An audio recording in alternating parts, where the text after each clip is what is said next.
Reciban un cordial saludo, apreciados hermanos, donde quiera que se encuentren.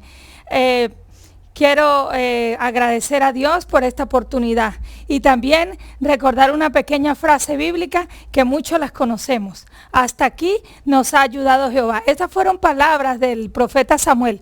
Quédate un momento, como siempre te invito, porque nos dejará sorprendido ver cuánta enseñanza encontramos en Samuel capítulo 4 y 5 en adelante. Así que es una historia que conlleva mucho contexto histórico en el cual el Padre nos quiere mostrar a través de estos hechos reales que sucedieron en la antigüedad, cómo el proceso de restauración viene de parte de Él y cuál es la parte que a nosotros nos corresponde.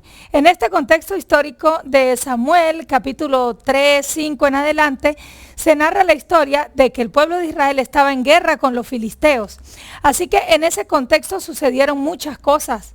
Ellos habían ido a la guerra con los filisteos y habían perdido 4,000 hombres, lo cual es mucho. Tenemos que ponernos en el lugar de esta historia, haciendo cuentas, como un ejemplo de que nosotros en este momento, en el país donde vivimos, se esté presentando una guerra y que nosotros seamos participantes directos, siendo que somos civiles, o sea, está en un contexto civil. Y quiero resaltar esto porque nosotros vemos algunas veces las historias del Antiguo Testamento como muy lejano y como cosas especiales que Dios utilizó solo para aquel momento. Así que nuestra mente finita muchas veces no logra comprender el cómo, la respuesta del cómo el Señor va a trabajar para revelarnos a nosotros lo que nosotros necesitamos cambiar y de esta manera el resultado pueda ser tener libertad espiritual y tener victoria juntamente con Él. Así que es una historia muy conocida. La palabra clave aquí es Ebenezer. Así que, ¿qué significa Ebenezer? Significa roca de socorro o también se traduce como roca de salvación. Entonces, las palabras que dijo Samuel son, hasta aquí el Señor nos ha ayudado. En esta historia de Samuel 3 encontramos al sacerdote del antiguo tabernáculo que era Elí. Elí tenía 2 hijos que eran Abnes y Fines, sus hijos. Dice la palabra de esta manera, hicieron lo malo delante de Jehová. ¿Qué es lo que está sucediendo en este contexto? Al que invito que puedan leer o bien escuchar en audio también, si van al trabajo o en cualquier momento. Así lo hice. Yo particularmente no conocía esta historia. ¿Cuántas cosas sucedieron? Muchas. Ellos perdieron la guerra, 4,000 hombres. Y perdieron sus tierras. Y le preguntaron a Jehová cuál era el motivo por el cual ellos lo habían perdido. Es lo mismo que sucede en nuestra vida. Los filisteos estaban atacando al otro pueblo que era Israel. Así que ellos perdieron 4,000 hombres. Estaban adorando dioses ajenos. Y esto es lo que la Biblia define como idolatría. Nosotros vemos como una historia muy lejana. Pero yo me pregunto, un examen de autoconciencia para nosotros mismos y sobre todo para llevar a Dios en nuestro diálogo íntimo con Él. ¿Cuál está siendo nuestro ídolo? Así como tenían el antiguo pueblo de Israel en ese tiempo. ¿Qué pasó con el profeta Elí? Fueron y le dijeron a él que sus hijos estaban robando las ofrendas, que estaban haciendo lo malo, que se acostaban con las mujeres que estaban siendo sagradamente puestas al servicio de la puerta del tabernáculo, que se comían las ofrendas. La palabra dice que los había engordado, así lo expresa. Entonces, el Señor todo lo permite y a través del sufrimiento nos hacemos preguntas de por qué Dios permite cosas tan graves que nosotros en nuestra mente humana no entendemos. Cuando fueron a la guerra, los hijos de sacerdote Elí murieron en la guerra. Cuando el mensajero viene a avisarle al sacerdote Elí, él no hizo nada cuando le llamaron la atención por lo malo que estaban haciendo sus hijos. Pero Dios es soberano y Dios hizo juicio delante de ellos por haber caído en mucho pecado y en mucha inmoralidad. Entonces, ellos murieron en la guerra. El mensajero fue a decirle al sacerdote Elí que sus hijos habían muerto y que aparte de eso, En la primera revuelta o la guerra habían perdido 4,000 y ahora la pérdida no era 4,000, sino de 30,000 hombres. Así que es algo muy grave. Les quitaron sus tierras, los despojaron y también murieron sus 2 hijos. Además, los filisteos se robaron el arca del pacto. Y aquí entra el punto clave, porque como cristiano, todo cristiano debe conocer cuál es el significado santo, sagrado, máximo y 3 veces santo, a donde llega el corazón del Padre, que es el arca del pacto. De este tema hemos hablado también en unos capítulos anteriores, lo puede chequear aquí en el canal.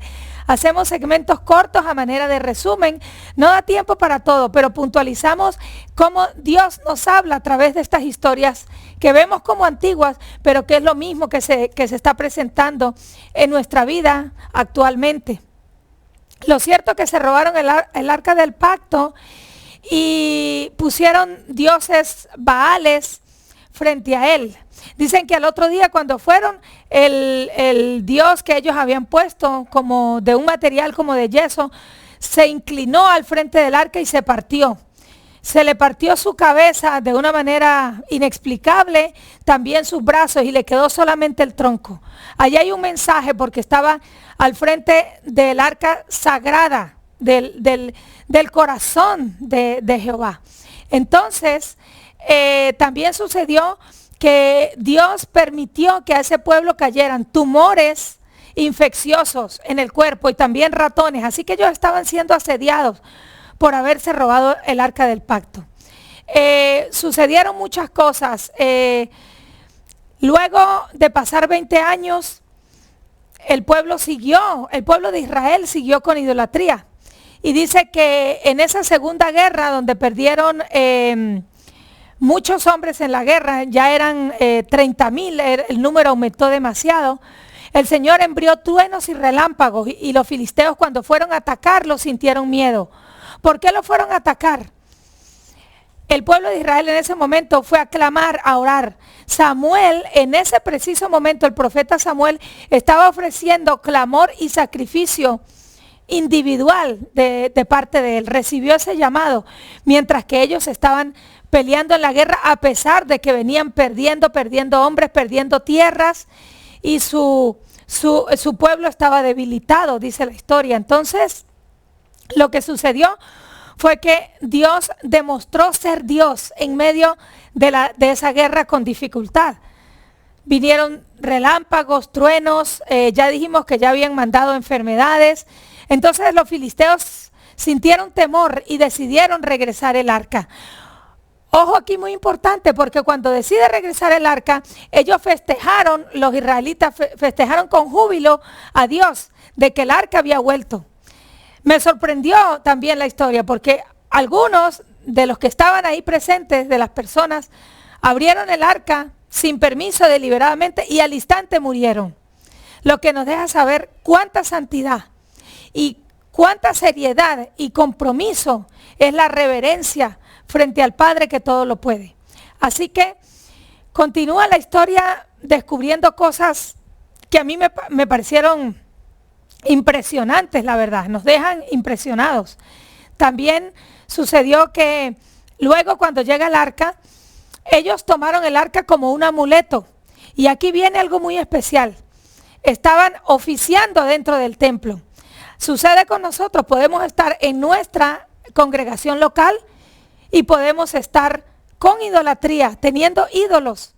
No porque estemos dentro de una congregación significa que estemos con Dios. El pueblo de Israel tenía el arca del pacto, lo celebró cuando lo recuperaron, cuando los filisteos decidieron regresarlo, lo celebraron con júbilo, le hicieron la adoración y lo cargaban como un amuleto.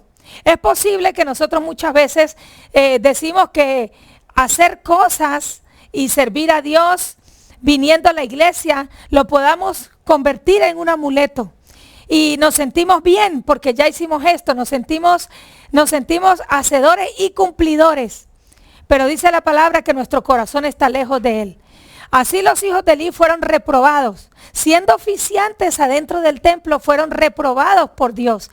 Y por eso Dios permitió que en esa segunda guerra ellos murieran.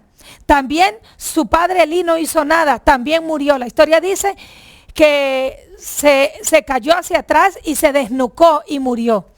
Esto fue lo que Dios permitió para hacer juicio. Pero después de esto, cuando el Señor muestra su gloria con truenos, relámpagos, enfermedades infecciosas a los filisteos, entonces Dios permite y obra de manera que envió a Samuel para hacer sacrificio. Y en este momento habían sufrido demasiado y habían perdido demasiado, pero decidieron apartarse de la idolatría. Esto es lo que indica obediencia. Fortalecer nuestra fe es que nosotros tengamos ojos espirituales para observar cuáles son nuestros ídolos, porque pueden ser nuestro trabajo, nuestros hijos, inclusive la iglesia donde tú sirves. Nuestro corazón y nuestra intimidad, nuestra relación íntima puede estar alejada del Señor. De igual manera estaba el pueblo de Israel cargando un amuleto para cumplir, pero todavía seguían con dioses paganos de los filisteos, hasta que Dios envía a Samuel y deciden desechar esos dioses paganos, hacerlos a un lado, renunciar a ellos y servir a un solo Dios. Es exactamente lo que sucede en nuestra vida. Que esta enseñanza nos ayude a que nosotros seamos observadores, porque muchas veces el Padre está esperando que nosotros hagamos cambios para que Él pueda dar paso a la restauración. Ahora viene el gozo y el agradecimiento. Le llamaron a esta roca Ebenezer, que significa roca de salvación, y Samuel pronunció las palabras que todos conocemos. Hasta aquí nos ha traído el Señor. Así que nuestras heridas hablan del pasado, dejaron muerte atrás, perdieron tierra. Así nosotros venimos también arrastrando con el pecado. Recordemos, hermanos, que hay un pecado remanente de nuestra naturaleza caída que queda en nosotros y que el Señor está esperando con toda bondad y amor ser nuestro soporte para seguir adelante. Que esto nos ayude a reflexionar sobre cuáles están siendo nuestros ídolos, que muchas veces nosotros los vemos pequeños, pero que la obediencia implica retirar muchos puntos de idolatría que todavía caminando con Cristo es posible que tenemos. Así que esto nos trae luz y nos trae mucha enseñanza. Feliz día.